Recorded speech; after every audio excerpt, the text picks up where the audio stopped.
All right, guys, welcome back to the next episode of Just Advisor Things. Today we have Jessica Hedaria, and she is an advisor at a middle school. I know that a lot of you have been asking for more middle school advisors to come on the show, and she was so sweet. She responded to one of our emails announcing one of the episodes and was like, hey, I have some stuff I want to share. So I'm so excited to introduce you guys to Jessica.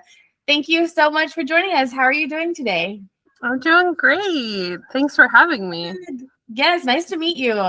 I'm excited to chat with you and learn all about how you do the wonderful world of middle school, because it is a unique challenge, I think. It's definitely unique, and every middle school is different. So every middle school advisor has a different journey and goals and how it's set up. But we do it and we thrive. That's such a good attitude. I love it. I'm excited to hear more. So before we get into that, though, tell us a little bit about you, how you started teaching, advising, how you kind of, became a yearbook advisor. So I, on my high school staff, was in journalism. So I did journalism all 4 years. I ended up being one of the editors by my senior year, and just really loved it. So when I went into college, I was dual majoring, but with English, my classes were at the same time as journalism labs, and so I couldn't maneuver them. So I ended up putting journalism on the back burner, and I was like, I'll come back to it eventually. So I focused more on my teaching credentials, and then I got a job. And then I came to this school, and they were like, what are some extracurriculars you want to do? And I was like, well, I was on my journalism staff. I love to run a newspaper. And they're like, oh, we've got Yearbook. We need someone to do Yearbook. How do you feel? And I was like, it can't be that much different. It's the same, right? And so I started that journey about 8 years ago, and I have learned so much in the 8 years. They are not the same. They have qualities that are the same, but they are not the same. Right. And so I just kind of dived in, and I think for the first 3 years, I was so scared of doing anything. And we were with one of the smaller publishing houses that wasn't a big name. And it was great because you could just plug in a template and let the kids go with it. And it was more just scrapbooking at that point. But I was too scared to venture into the world. I was like, I have so much to learn. I don't have time. We're not going to do this.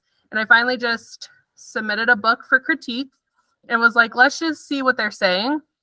And I got back the critique and I was like, oh my gosh, I knew we were bad, but wow, there's so much. And so I finally just took the dive and I looked around for the bigger name publishing houses and landed with one. And just started going from there of okay, we're going to make this better and better every year. And so now the last couple of yearbooks we've submitted for shows, we've won a lot of awards. The students have been winning awards, which for middle school is a big deal because you compete in a lot of high school levels. So for them to win the clips and clicks against other high schoolers is a big deal because a lot of times middle school doesn't win unless it's the middle school only category. And so it was really affirming to just put the kids out there and do these things and win. And it's just made the program better and better every year. That is so great. That's so exciting. I love to hear that. And I think that's something a lot of advisors feel in the beginning is they're really scared to mess up, or there's a lot of pressure, which rightfully so. There is a lot of pressure, but I love that you kind of transition. You're okay, no, we're doing this. We're going to jump in and do it and learn and make it better every year. And then, see the fruits of those labor, not for your own clout, but for those kids. So see the progress too is so great. So I love that you kind of had that mentality going into it. Well, I went and joined the JEA mentoring program, which I had been doing yearbook for about 5 years at that point. And so I knew things, but my advisor was so great. She was retired. So we talked a lot, and she was like, there's so many things you don't realize that you've reinvented the wheel on that you don't need to reinvent the wheel on. Right. And that was eye-opening to be okay. And then I went to my first national convention through that in LA, and it was just eye-opening of we're doing this. So then the next fall I brought students. And I brought students almost every year, and we go, and it's so eye-opening, and they get to be around other kids that are doing this and experience classes and learn more knowledge and just kind of get out there. And they're starting to think about colleges at this point. So going out and talking to colleges that have journalism programs and all kinds of stuff, just watching them light up with it makes the program so much better because they're invested, they're interested, and it makes it worth it. All the stress they go through. Yeah. Because it is stressful. So it's good to have those moments you're like, no, I love this. Okay, so tell us a little bit about your program. You said you do yearbook, so there is no school newspaper, or someone else does it? So over the years, like we're a small charter school, and so we have clubs and interests and things, and our electives are done a little bit differently.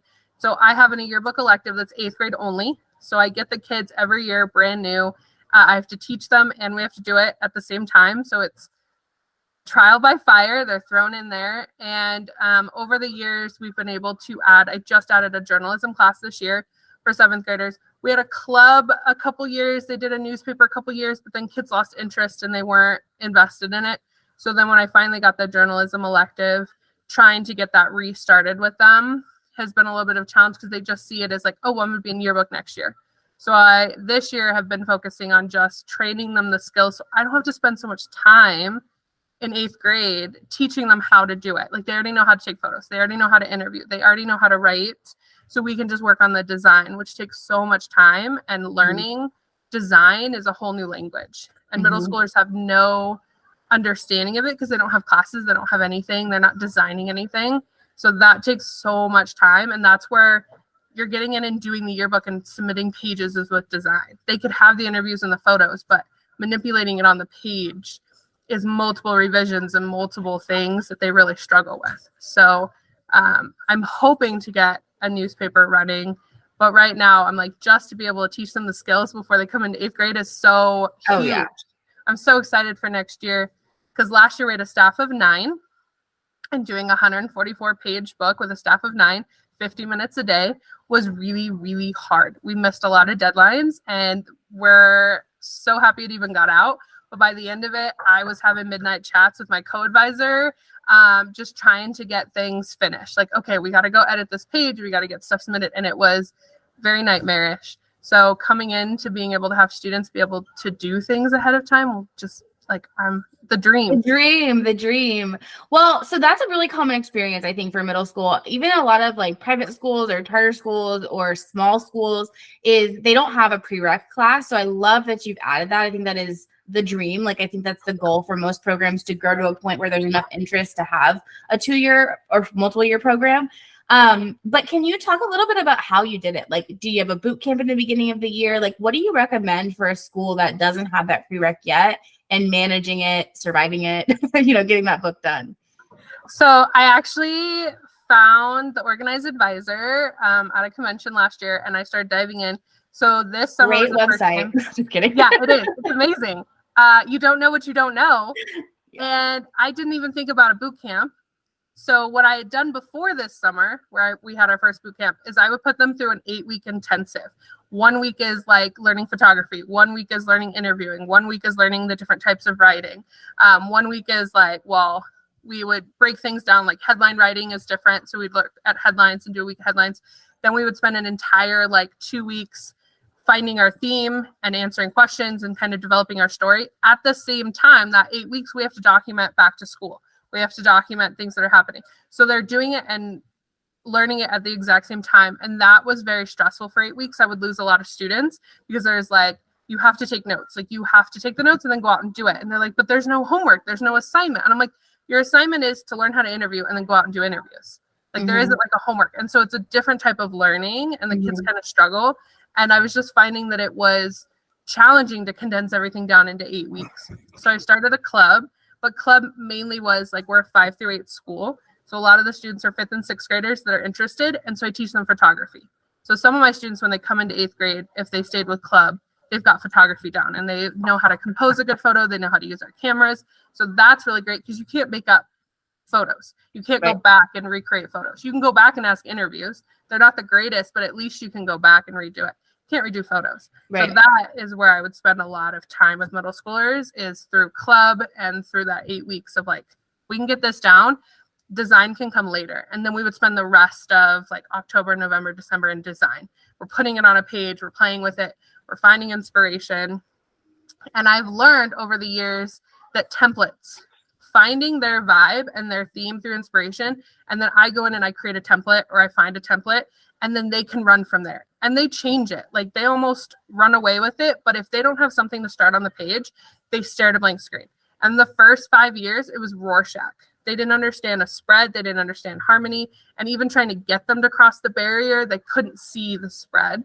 And so templating, once my advisor at JEA told me about that, I was like, I thought that was cheating to give them a starting place. She's like, it's not cheating. It's not cheating at all. There are award-winning books that use templating, that use the exact same template year to year. And I was like, why didn't anyone tell you this? Like, you're submitting these to competition thinking these students can't have anything. They got to look at a blank screen, but they don't. They have a template and inspiration. And once I learned that, my students have done leaps and bounds. And I almost wish I could time travel back to my first set of kids. They were so willing and so eager, but I didn't know what I didn't know. Yeah, but you can't blame yourself for that. You were learning, you know, that's natural. Yeah, because they would have killed it that year. But templating for middle school was a game changer. And just seeing them take that to the next level is beautiful because they can see it then. It's all right there. The good design bones are there. They can look at their inspiration, and then they can mold it based on the stories and the content they have. And then they come up with some really cool stuff that I wouldn't even think of. Yeah. So when you are creating the templates, is it something that, you know, you're having conversations with the kids and deciding them, making decisions together, or like, are you building them mostly because you have the skills and then they adapt them, or like, what does that process look like? So when we start with design, we do your fun candy design lesson, and they get to play and manipulate. And then we look at spreads, like really award-winning spreads from books, and we kind of look at like, this is what design is, and they kind of get it. But then when they're doing and they're playing, they're still the separate pages and they're not quite getting it. So what we'll do is when we're picking our theme and we're looking for our design elements, we have a mood board and we pull all the things in, and they give me like magazines or advertisements that they like, and then I'll take all that and I'll put it into a couple spreads, or I'll find some through our publishing house that are similar to what they want, and I'll say, okay, like, let's look at this. Like, what do we feel about this? What elements do we want to keep? And then they'll go in and they'll kind of pick and choose the ones they want. And then as they start actually putting things on the page is when it like organically starts developing their sense of style and their vibe that matches with their theme. So I kind of go in and start with like basic ones, and then they mold it from there. Like this year, they really like the cutouts. And so a lot of the templates that they started with didn't have cutouts. So we've gone in and added the cutouts. And then our all book coverage, it takes them a while to figure out what they want to do. And so they figured it out, and that's also based around a cutout. So then that goes on every page. So we got to go back to the template and like find a place for the all book coverage. So there's things that just organically come. And a lot of times, like this staff this year is really interested in looking at magazine spreads and making spreads based on their inspiration. And so showing them how to make it harmonious. Like, you really like this, but it doesn't jive with this, which is what we're doing. So how can we blend these two together? So they've been kind of designing their own templates this year. But last year with a staff of 9, there was no way. We had one student that was good at design. And to make her do every single thing in the yearbook was not going to work. So they would start with a template, and she would come in and like fine tune it at the end. And I would kind of help her like, okay, these are things I'm noticing. What do you think? And we would work like that. So it really depends on the students and it depends on the year. But a lot of times we work together. I will build something and we'll work together to figure out which ones they like. Sometimes I build something based on their inspiration and they hate it, absolutely hate it. And so it just gets thrown out. So I don't have full control. It's their yearbook, but I give them a place to start. Because if they don't have a place to start, they're lost. They just stare at a screen. They make the font super big because they don't realize on a screen it's larger when you print it out. So we print things out and they go, oh, and I was like, that looks like you have nothing to say. And you're just trying to yell at people. And so we have lots of conversations, lots of things printed out, lots of let's look at the inspiration. And they hate me because I'll be like, where's your inspiration? And they're like, but Miss Hedaria. And I was like, no. Where did you get this idea to do it this way? Let's go look at that. Are you matching? No, okay, but let's look at your inspiration. What elements did you enjoy from your inspiration that this doesn't have? And those conversations are so important because they don't know. They're 13. They have no idea what they're doing. Right. So telling them why. I think you nailed, like, you said it perfectly, that a lot of times I hear advisors, especially new ones, because we preach that these are student yearbooks, right? And that's the truth, and that's what we want. But then you have a new advisor that comes in and is learning alongside the students. They don't, they're not knowing exactly how to produce a yearbook yet either. And so they give that free control to students, which is the right thing to do. That's what, we all talk about, especially at workshops and trainings. But then the kids are lost, because they don't have that direction. And so I think giving them the tools they need and giving, like, hand holding them a little bit and giving them the template, and so then they fill it in, and then maybe as you grow the program, those kids get more knowledge and then they know what to put on the template. I think you have to give them the tools they need to be able to be successful, and that's sometimes hard. And then sometimes there's the other side of it where you do too much, and I think a lot of advisors are like the designing the yearbook, and that's not really good either. So I think you have a good balance on it. It sounds like you have a good system. So the COVID yearbook, my students, like many advisors across the country, they dropped the ball. They went ghost silent. Yeah. And it was kind of our last yearbook before we transitioned to the bigger publishing house. So I was left holding this bag, and I was like, and back at the time, which is why I was so happy to go with an established company, is we would have to do our portraits individually. So we'd have to create the box for the photo, box for the name, type in the name, make sure they all aligned. And it was hours of work. Our index too, like once my sales rep showed me that those were super simple click and drop and it did it for you, I started crying. I was like, I've spent so many years with these students doing our index and doing our portraits like this. And then when I had to be the one that had to do the whole thing, I was like, we're never doing this again. This is asinine. I can't believe I made my students do this. If anyone is out there individually dropping portraits, we need to talk. That should not be how you create yearbooks. I mean, with some really small schools, if they're using Canva to do their whole yearbook, then maybe. But if you have more than, I don't know, 20 kids per class or per page, no, that should never happen. Yeah, I felt so bad. I went and I was silently talking to my students from the past. And I was like, I can't believe I made you do this. I'm so sorry. Because I got left holding the bag, and I was like, wow, I tortured these kids. We didn't know. Like I said, you do the best you can with the information you have at the time. And then, it is what it is. So, yeah. But I designed the rest of that yearbook, and I was like, I can't be doing this. This isn't for me to be doing. And it's me. It's my style. I'm old. I'm older than dirt to these kids. My stuff isn't cool. I don't know the hip slang. So when I'm doing it, it removes the kids from their product. And that I feel weird about that. So after that, I've worked with the kids. We come up with templates and we start from somewhere. And even with interviewing, these students don't know how to necessarily interview or ask the right questions. So Bobby Hawthorne did a really great talk at one of the conventions, and my students were like, oh my gosh, he knows how to ask the right questions. And I was like, yeah, because he's done this for many, many years, but I'm sure he workshopped some of his questions ahead of time. So we'll sit and we'll have a little interviewing thing, here's your topic. What are some questions? Let's just come up with all of the questions that you could ask, and let's find the nuggets that are going to get you there. And then we practice. What are some, let's say the student said this, what's a follow-up question you could say? The student says this, what's a follow-up question? And interviewing 5th and 6th graders is really challenging. They're like squirrels. Yeah. And sometimes they're mean squirrels, and they just couldn't care less what you have to say. And so you have to find questions that are going to engage them so they don't become mean squirrels to you. Yeah, that's funny, mean squirrels. They're very much mean squirrels. They don't mean it. They don't know. They have no idea. They're so young and immature, and they're cute. So you have to ask those right questions to get their cute answers and to get their personality. But 8th graders sometimes are intimidated by the little 5th graders if they don't have a sibling. And they're like, I don't know what to do. They don't stay on task. They don't know how to. I'm like, let's practice follow-up questions. If I say this, what's a follow-up question to get a better answer? And sometimes you have to sequester them from their friends and ask them out of class or out in the lunchroom where they're not next to their friends trying to show off. And then you get better answers. But they won't know that unless you kind of workshop it with them. Mm-hmm.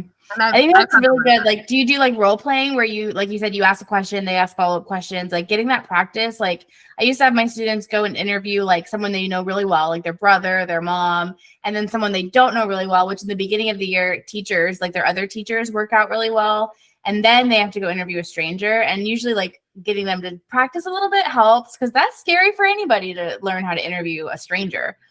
So It is, yeah. So I found this resource many moons ago, where you pretend there's like an alien invasion. And so you have the students be the different, like, witness to it, a neighbor, the person that got, abducted, the alien themselves, a cow, a farmer. Like, they play these different roles. And then you have the journalists that go in and have to interview these different people. And so they kind of play in a fun way, but they kind of get those skills, and then they have to figure out follow-up questions on the spot. And then they interview each other. And so we'll play how like you are me bingo. And so they'll have to come up with things about themselves and then ask other students. And they're not allowed to just show them their thing. They have to phrase it in a question, like, do you like to read books? And so that is kind of introducing them into asking questions in a safe environment. Then we'll, interview someone that like a family member or a friend. Then I want you to go interview teachers. And so they get to pick the teacher. It can't be a teacher they have. And so by the end of the year, we've done teacher interviews, and a lot of times we use those in the yearbook. So we come up with questions together, like, what are questions we really want to know? And they have no idea that I'm doing this for the future. Right. And so we keep them all, and then we go back, and then they're like, oh, I don't know what to put on this page. And I'm like, remember this teacher interview we did? Remember these beautiful questions we asked that were, based on your theme? Yeah, let's pull some of those answers and like go get headshots of the teachers. And so there's a lot of things that weave in later. And so we also do man on the street from that, New York person on the street interview. So we look at what that was and how he did that as a journalist. And then we do that. So every week they have to go out and interview someone from a different grade. And there's a preset of questions that we came up with together. And they interview someone they don't know. And sometimes one of my students this year is having a hard time with the boys in like 5th and 6th grade. Like they'll give her fake names. They won't give her right answers. And so we've been having to like workshop how to do that, of like, okay, like maybe we don't ask a boy anymore. You've asked several boys. They're not working with you. Let's ask some girls this time. Like, yes, you did a girl last week, but it's not working. And it's okay to say it's not working. You just, for whatever reason, are not jiving with these kids. And I'll give her like a list of kids, and it just wasn't working out. So then she would go interview a girl, and it went really well. So they have to get out there. And most of the time, those man on the streets become their all but coverage. They become little mods if they need a space filler. And so they kind of look at me like, why are we doing this? And then about now is when I go, hey, you need to fill this space on this page. You can't find something. Let's go look at a man on the street. Editor-in-chief, let's find a man on the street that works, and let's go drop it in. And so that, like, there's those things that you build in throughout the program that they don't realize what you're doing. And sometimes they're like, oh, why do I have to go interview this person I don't know? And then later they're like, oh, that's why we did it. Like and again, it's those tools. You're helping set them up for success, which it took me many years to get to a place where their assignments led into things later that built on each other, that they weren't realizing we're going to help them later, and we can pull back on it. Because sometimes when you get into like January and February and you've got these deadlines, you've got these blank pages, and you're like, what are we going to do? And I'm like, well, we need to come up with a showstopper. We didn't have a lot of great showstoppers. Let's go look at what we've done. And so we pull out all the things that I have, all their assignments, and we look through it and we go, oh, these are really cool student creativity moments. Let's do a student creativity showstopper, and let's pull these things, because otherwise you're sitting there like, I don't know what to do. We have this blank spread, and how can we come up with something? And trying to come up with something when you're in the thick of trying to finish your book is really hard. So to have those things layered in, and it took me many years to get to that place, but now I feel like it goes really well. The assignments need to link to what we're going to do later. They can't just be entirely for practice. Yeah. So, okay. So going back to when you first started to now, like, what advice would you give to either your previous self when you were just getting started, or if some brand new advisor reached out to you and was like, I need help, what advice would you give to a brand new advisor? I would say you don't know what you don't know. And finding JEA and doing the mentor program, or finding the conventions and going to a convention by yourself the first time, and just finding other people that do what you do is huge. Like, I did this solo for 5 years, And I reinvented wheels that I didn't need to reinvent. And I didn't know I was reinventing them because I was learning it. And back then there wasn't like the organized advisor everywhere. There wasn't these resources. So it was like you would Google search, or you'd go to these places and you're like, no one has resources. Nobody has anything. What am I doing? And so you'd create these resources that once you find JEA, you're like, but it's already done. Like it's already there. Yeah. Organized advisor has these great things. Like you meet people, other advisors, and they've got resources that they can share with you. There's so many great middle school advisors out there killing it.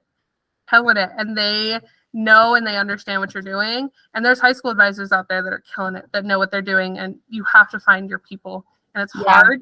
And they're ready and willing to share. Once you plug into that community, I mean, that's exactly why I created Organized Advisors. There are resources out there, but unless you have that direction on go to JEA, go to this resource, go to your state organization, go to this workshop, it's so hard to feel either that there aren't resources out there or completely overwhelmed by them because there's so many. And sometimes joining JEA even can feel overwhelming because you look at their curriculum and you're like, I'm supposed to teach all these things, and you're like, I don't have time for that. So, piecing it together is part of the art of it. But, I love that you were able to make your own resources because I think you also learn from that, like you learn how your own style is with creating a yearbook and stuff like that. But yeah, generally the community is very generous with helping and sharing and that sort of stuff. So I'm glad that you've had that experience with the JEA, and the mentorship program is wonderful. So I'm glad that was helpful.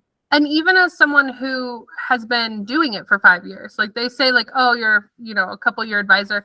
And when I submitted my application, I was like, I really just don't know what I'm doing. I've been doing this. I don't know what I'm doing. They're like, yeah, come in. Well, and they found an advisor who could help me where I was at. They didn't have to go and teach me a bunch of things I already knew. They were able to meet me where I was at and say, okay, here's the pieces you're missing. Here's the things that you could do. And like almost gave you like that big brother thing of like, let me tell you the secrets of what you're in. And it was so helpful. I didn't feel alone. No one, like they say this all the time, no one on campus gets you. Unless you have a co-advisor, no one on campus gets you. And for a long time I was alone. Nobody knew what I was doing. I had taken over the program from our librarian who did a fabulous job. But can you imagine being a librarian, not having students to take photos, and you're at every event and you're taking photos and you're trying to design? Like it's overwhelming. And so she understood what I was going through and she would help me. And then when the kids could do it, it was like, oh, thank goodness. Like you go to the basketball game and I will send you snacks and how to take good photos. But like, I don't need to be there at 9 o'clock at every basketball game. Right. An hour drive away from here. And the kids, and they learn from it, and they're there to support their teammates, their classmates. They're there to just have a good time, and they're documenting it, and they're learning photography, and they're learning like how to move around a court and get special permissions and just kind of have fun with it instead of, the old teacher sitting around taking photos like a creeper. You're not old. Don't even say that. Well, generally, I mean, it sounds like you have a well-oiled machine. Like you really have a good handle on the systems that you've created, which, like you said, have taken several years. So kudos for that, because I think that is, like you said, the dream, like getting that program to be where it is the student's publication and they're feeling invested in it. But what would you say is your biggest challenge as an advisor and how you overcome that, throughout your school year? I think our biggest challenge is deadlines are hard to grasp. And even if you make mini deadlines for students, they don't understand it. They don't connect the dots. They don't understand that this is a big deal. They think it's just like a homework assignment and like, I don't do it, it goes away. And those things build on each other. If you don't do that person of the week interview, you have nothing to put on your page. You don't do those interviews for that event. 6 months later, when we're asking about the winter ball, the kids have no idea what the winter ball was, what they were feeling. You have to bust out photos. And even then it's, oh, well, I think I was feeling that. And so they don't understand that things build. And so that's a challenge every year with middle schoolers. It's just building in that like deadline. And like right now we have our countdown clock on the board. So they update it every day. We like have 33 school days to get this finished. And so that kind of helps, but it's a challenge every year to just get them to understand deadlines and that things build on each other. And if you don't do something now, you're going to have a much harder time doing it later. And then they're 13. And so they're thrown into this class. They'll have a similar interest, but they're different people. They have different interests. They have different lives. So getting them to work together on something, and then it's a group project. I mean, it's everyone's worst nightmare. You're thrown into a group project and everyone has to participate equally, or what they think is equally. And that doesn't always work. And so making it to where it feels equitable, and if they drop the ball, it's not more work on everyone else, but that they're held accountable for that, or that there's a system in place to make sure that it got done. I mean, that's challenging. And especially as the teacher, making sure that everyone has an equitable thing.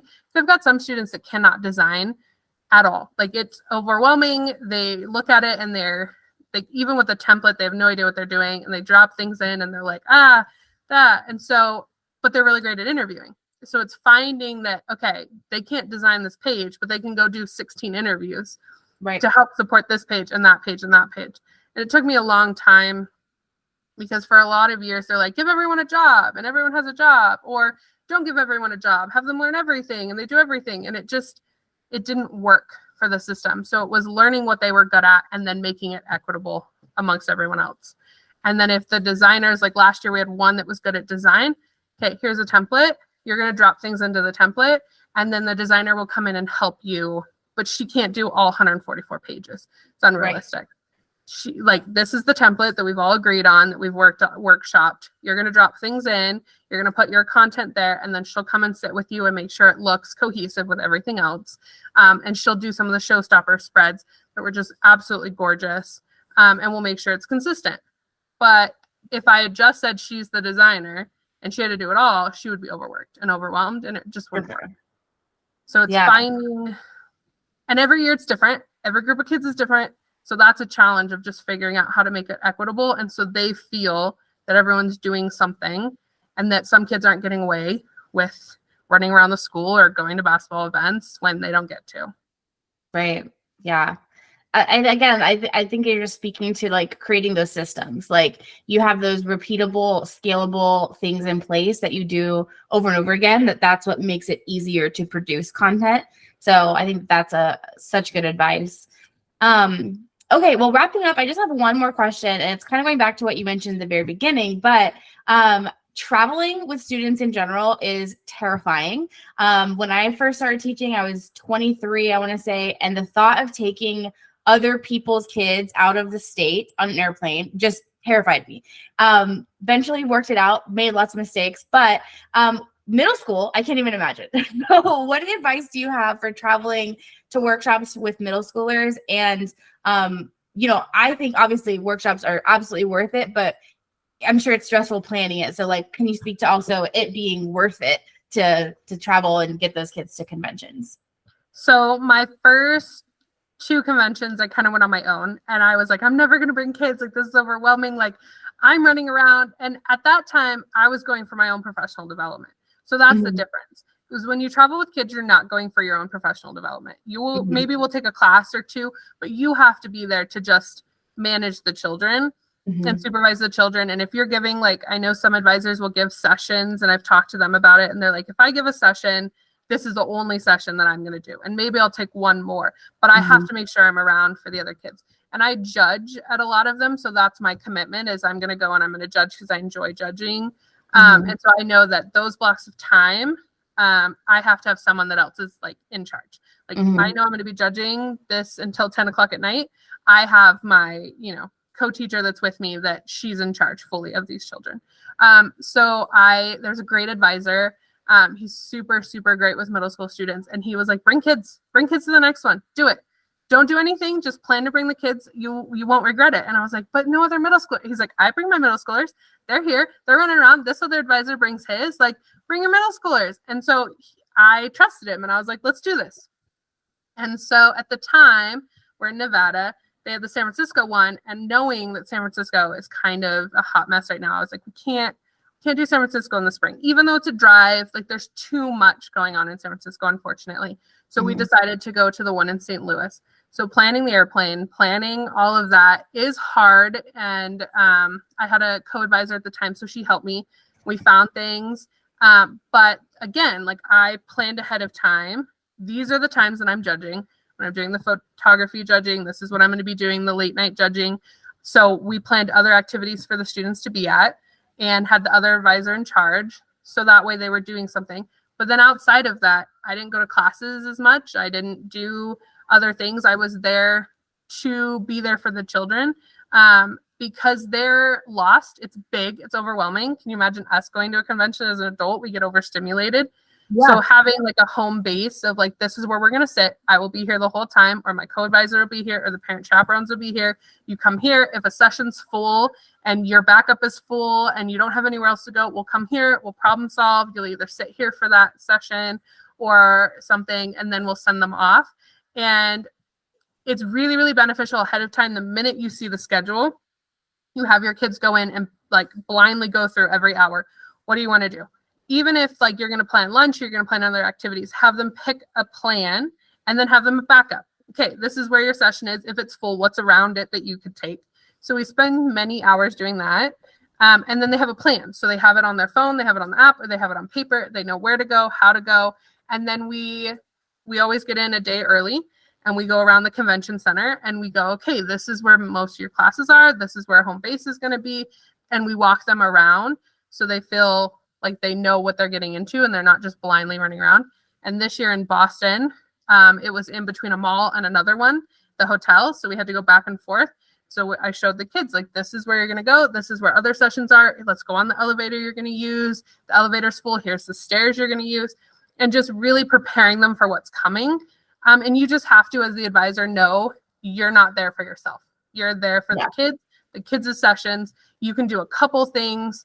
But you have to be there to help them be successful in what they're doing. And if you're going to present or if you're going to take a class, know which ones are important to you and block that time that you know someone else is fully in charge.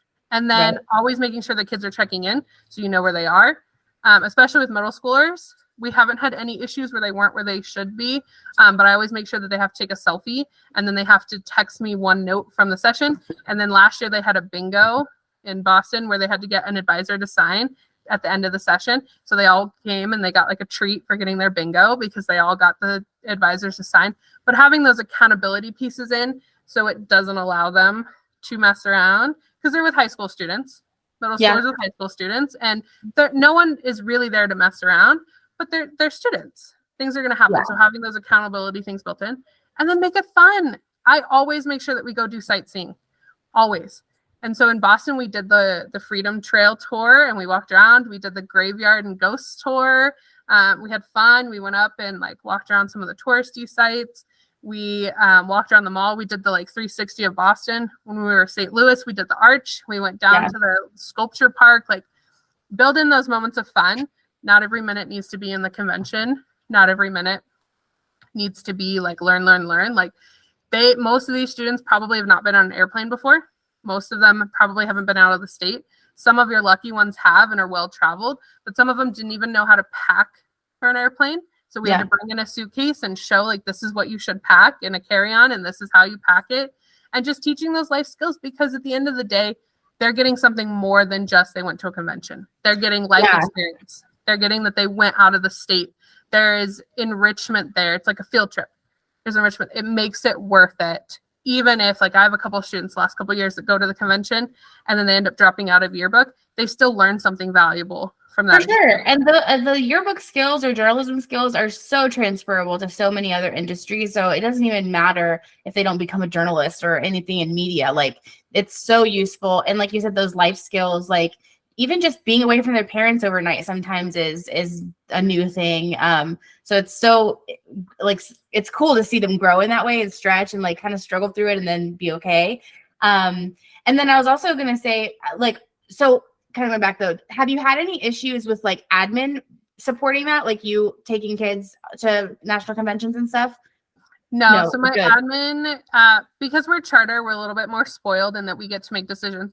I know in talking to some advisors with their districts, they only get to go if they compete in competitions. So their students sign up for competitions. Right. And I've asked them, well, my students are not ready for that competition. And they're like, we just throw them in. You learn something from doing it. And so I, this year, had a couple kids I just threw into a competition. I was like, I want you to go do this. I think you're a good writer. Good exposure, yeah. Yeah, and because it's in the fall, it's in November, they have a rough understanding of what they're doing, but I threw them into it and they still get something out of it. Even if they never won, even if it was overwhelming to them, they still walked away with some knowledge of like, okay, like this is what it is. And they've got some really great presenters in some of those competitions, like sitting in and listening to some of those, having done it for judging. Some of those speakers they bring in, life experiences are just aspirational, whether or not you're getting anything else out of the competition. Like that speaker is telling you something worthwhile hearing. Right, for sure. Man, well, thank you so much for taking the time to chat with me and share. I feel like you've given so much good advice in like 30 minutes. So just thank you so much for sharing. I know that probably will have a lot of other middle school advisors or just other advisors in general, maybe have some questions. So if you guys do have questions, drop them in the comments below, and then I'll let you know, Jessica, if you have any, we'd be happy to help you. I know that I get questions all the time asking for more middle school resources. So thank you so much for sharing all of your wisdom. I really appreciate it. It sounds like you have a really great program going on over there. And I'm excited to see, what the future holds too with your books and more awards and everything. So thank you so much. All right, guys, we will see you in the next episode of Just Advisor Things next Monday. Bye.